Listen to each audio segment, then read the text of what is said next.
Thank you, Mrs. Artigas, for being with us here today. Thank you, Anne.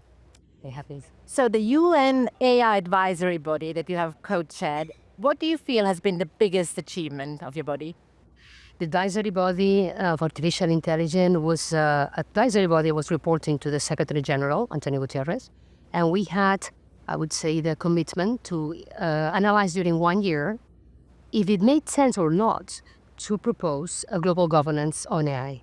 And if so, what should be governed and how should be governed? So we issued an interim report in December 2022 when we already analyzed where was the global governance gap on AI. And then in September, October in 2023, we issued a final report. It's called Governing AI for Humanity, where we issue specific 7 recommendations that were luckily adopted by the UN Assembly. And therefore, they have been incorporated as an action point. So at the beginning of this year, there are already 2 co-facilitating countries, Spain and Chile, who are taking the lead on the first 2 measures that we recommended, which is International Advisory Scientific Panel. So I think the most important outcome of our work that has not only been led by the 39 members, but is the result of several consultancy processes that we have taken and that have involved more than 2,000 experts in the world. So those recommendations end up with 7 action points that are perfectly adoptable in a very, very fast way.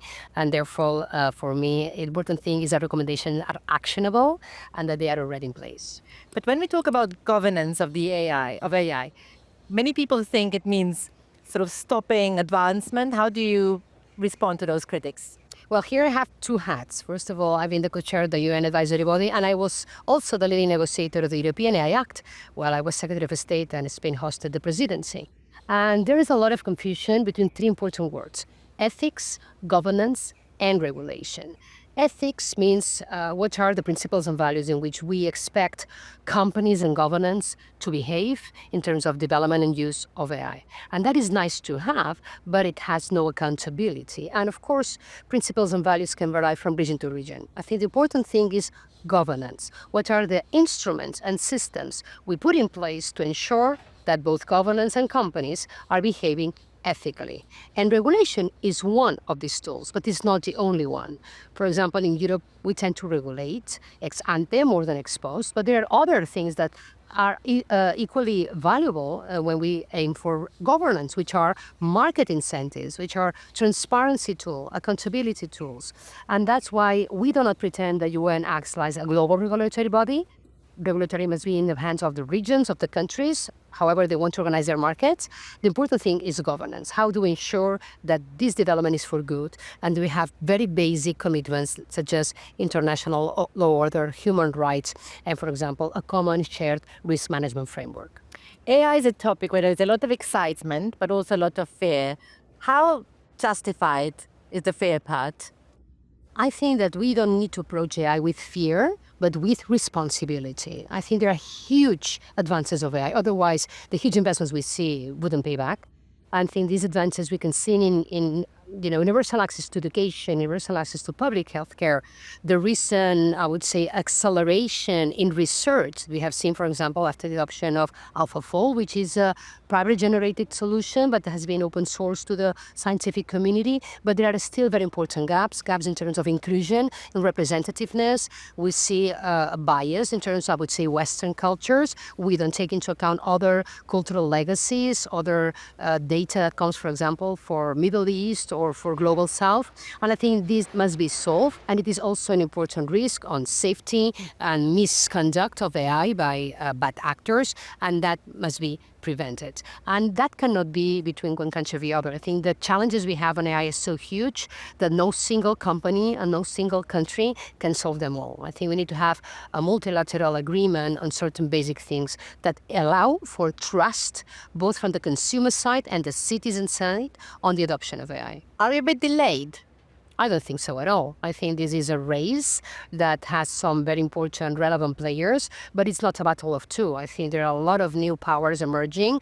As long as the technology is more available to everyone, we'll see the importance not only of large language models that can be a hands of some key important companies in the world or in America, in Asia, but there will be a lot of opportunities for small models that are more industry specific and able to solve a specific problems. And I think that is where we see the opportunities. Can you tell us more? Do you feel the future will belong to a few mega tech companies, mega AI companies, or you think there'll be more and more very niche, small companies? I think the big companies have funded the basic research, otherwise those models wouldn't be available. And we have just seen recently new players that of course get advantage of the previous investments.